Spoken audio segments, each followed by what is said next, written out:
पतरका बोल बोल रे पतरका हमारा से पटब की ना बोल बोल रे पतरका हमारा से पटब। लेकिन मैं क्या कहूँगा, अरे प्यारे में पागल पानी पगल रहेगा, प्यारे में पागल पानी पगल रहेगा, धनी हो अचरे से बांधल दिल बंधल रहेगा, धनी हो अचरे से बांधल दिल बंधल रहेगा।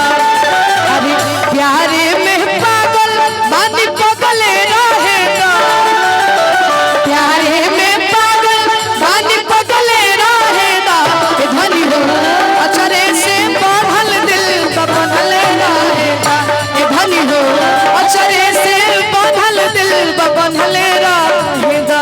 कि तहर के दुल्हा बनाई ती बजनुआ कि तहर के दुल्हा जी हाँ बनाई ती बजनुआ जतिया जे रही तह मारे सोना जतिया जे रही जतिया जे रही तह मारे सोना। अरे तहरे के कनिया बनई दिए धनिया हो, तहरे के कनिया बनई दिए धनिया, कि तहरे के कनिया बनई दिए धनिया हो, बतिया जे मन तुहा मारे बतिया जे मन तुहा मारे रहतू न जदि भूखे बाजेरा।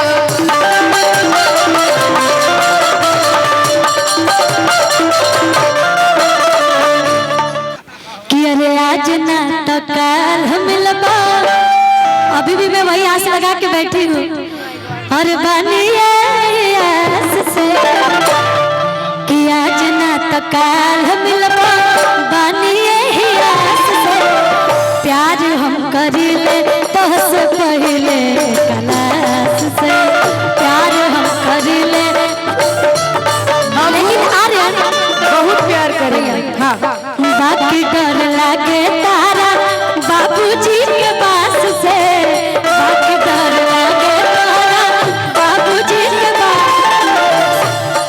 पता है एक सेकंड, अगर अंकल नहीं आते ना मतलब मंच पे नहीं आते तो मैं प्रपोज कर देती आर्यन को। आज हम करिले तोहसे पहले कलास से प्यार हम करिले तोहसे पहले, लेकिन हम कि प्यार हम करिले तोहसे पहले कलास से प्यार हम करिले। लेकिन मैं क्या कहूँगा, कवन रुगवा दिहालू धराई हो,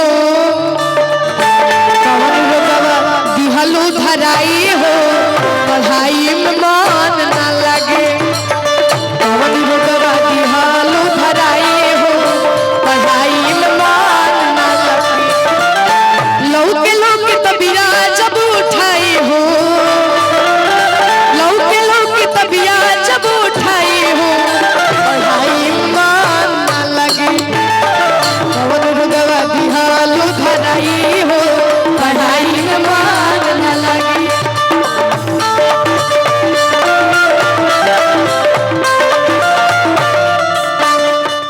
हमनी के प्यार जानी गेलै परिवार कि हमनी के प्यार जानी गेलै परिवार, हमनी के प्यार जानी गेलै परिवार, लेके भाग चल रे जनुआ सात समंदर पार, लेके भाग चल रे जनुआ सात समंदर पार।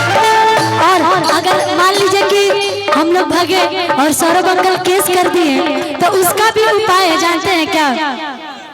कि चाहे हो तई केस चाहे छपतैया खाबा, चाहे हो तई केस चाहे छपतैया खाबा,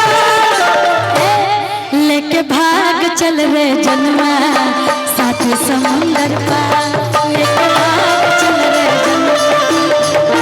लेके अरे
में बा